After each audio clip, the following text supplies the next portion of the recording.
Good afternoon. We're here at Glen Helen Raceway, Dirt Bike Test Magazine 450 Off-Road Shootout. My name is Todd Davis.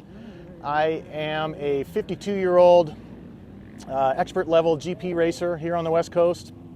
I'm also the owner of TCS Power Sports and had the pleasure of modifying all of this suspension on all of these bikes for all of us to ride.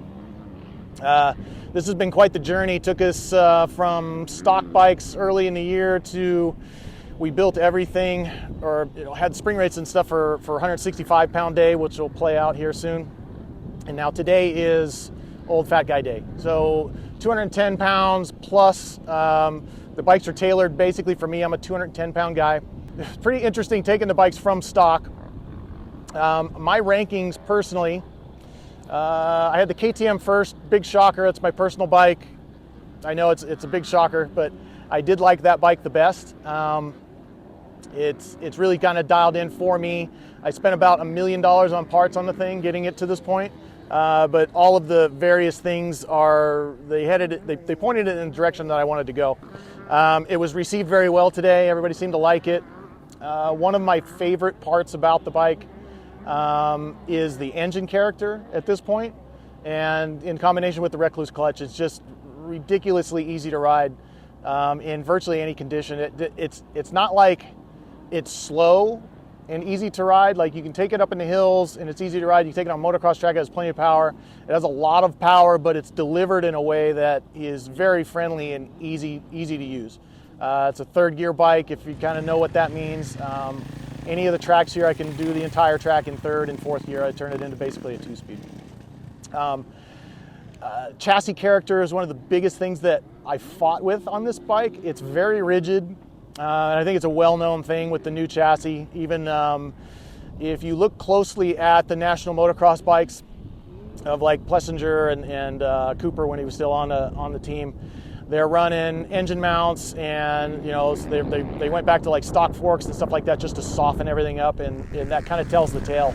If guys like that are going Mach 10 everywhere have to soften the stock chassis up for their liking, it really it's something to target if you buy one of these bikes. The FCP engine mounts were a big deal. The X-Trig 24 offset split clamps were a big deal. One of the biggest things was the 24 offset in of itself. Made the bike, calmed it down a lot. These bikes, on paper, the chassis is exactly the same as the old one, but it doesn't feel anything like the old one.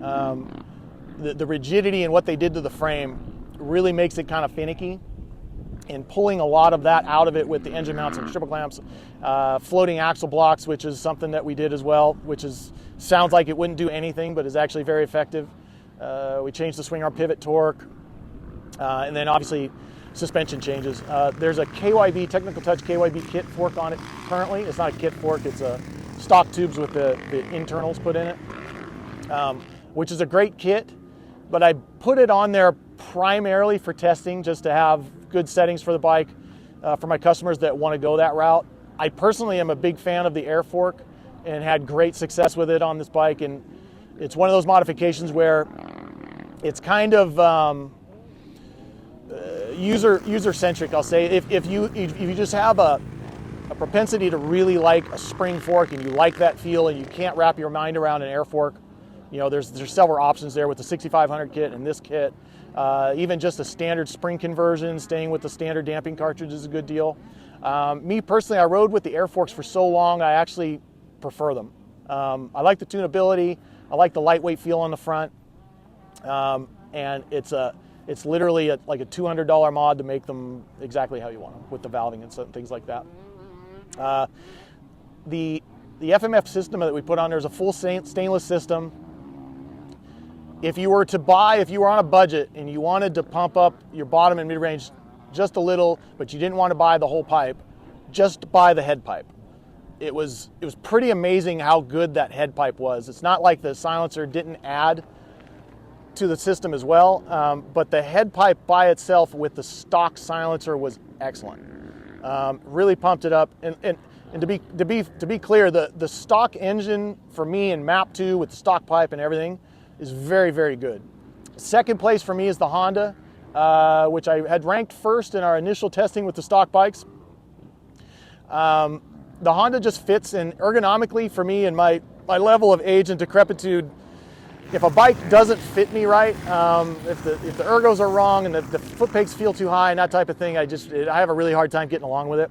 It's just something I experienced with the Kawasaki. So the KTM tall seat, Seat Concepts tall seat, and the Honda with the Guts Racing tall seat, it really helps my old knees and ankles a lot for comfort. The Honda came a long way from, we raced it at 10 hour, spent a lot of time with it. One of the biggest changes was the ride engineering clamps. Again, it's kind of the same issues with the KTM. The offset clamps at 23.5s and the split design adds a lot of comfort to the bike and just settles it down a lot. Suspension changes were very good. I really liked what we did to it today. And with the combination of, one of the things that we added to the bike today that we hadn't had on it recently was flex bars. And I'm kind of a noob to flex bars in general. I always kind of avoided them. They kind of look like apparatus maximus. There's a lot going on there. And it just looked like too much going on for me to ever bolt them on my bike. And I rode with those things today, and I was really impressed with, especially on a bike with a rigid chassis where you're really chasing comfort. It made a big difference for me. I have old beat up wrists and things like that, and I think I might be looking down that road for my bike personally, actually. It was a really good improvement. So the Honda, to me, engine character on the Honda is very, very friendly, easy to get along with. It doesn't do anything too terribly exciting, but it's easy to manage. It's easy to get the thing hooked up and driving even in hard slippery conditions. Not quite as good as my KTM, but definitely second best.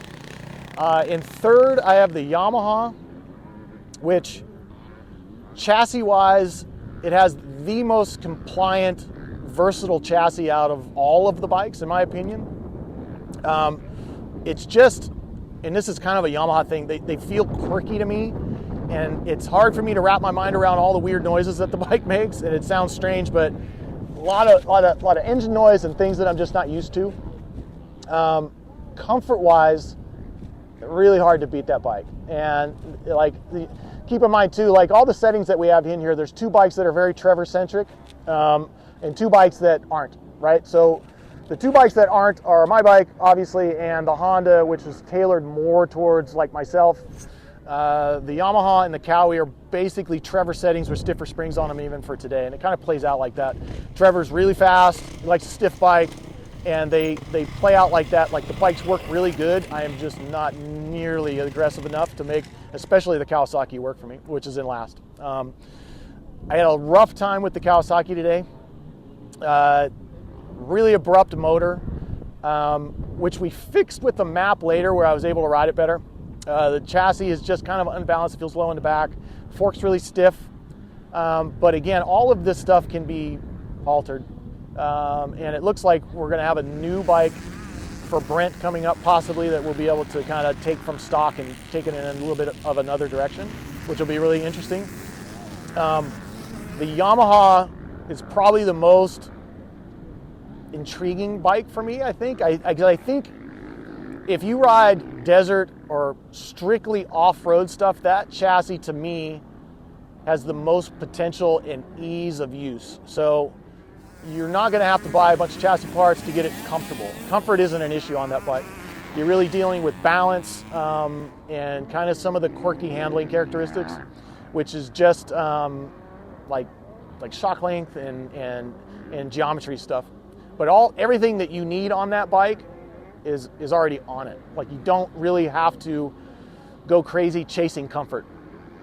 Stock triple clamps, stock engine mounts, and you're good to go. You get a setting in it that you like, you get the chassis balance right, and the fact that you can, with the app, chase maps to your heart's content for free, it's a really good package. As it sits, it's my third place bike, but you'd spend the least amount of money on the Yamaha, which we've shown. One of the more interesting things today, Michelin tires, which have been around for eons. I personally have been riding dirt bikes since 1976, right? I've never ridden on a set of Michelin tires. They're kind of hard to find. You don't really see them in the dealerships too much and stuff like that. So Trevor had these tires on and he really liked them, and I was really curious to ride with them today. I'm like a Dunlop guy through and through, and I'm typically terrified to try new front tires. Like it's like in a box if you're not familiar with it, and it has a release point. I'm always really scared of front tire. I get really used to a front tire, and it does what I expect it to do, and so on and so forth. And the front tire in particular, I'm going to race with it on Sunday. I was really impressed with the tires as a whole, but the front tire in particular, which is a big important thing for me personally, I was really impressed with.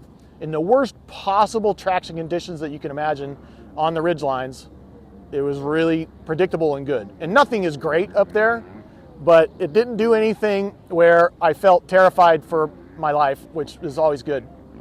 One thing is we have about 6 hours on the tires now, and they're wearing exceptionally well. And it'll be interesting to see. I'm going to race my bike on Sunday, and I'll put about 3 more hours on them, and we'll see kind of what they look like after that. But really impressed with the tires. As a first impression, if you have a dealer that sells these things, or if you're at all curious with them, highly recommend giving them a try. Good. Okay. If you liked what you saw in this video, come check us out over at dirtbiketest.com on the webs. We have bike tests, product tests, a lot of fresh dirt, and you can even support us by clicking through our links. Hopefully, we'll see you out in the trail.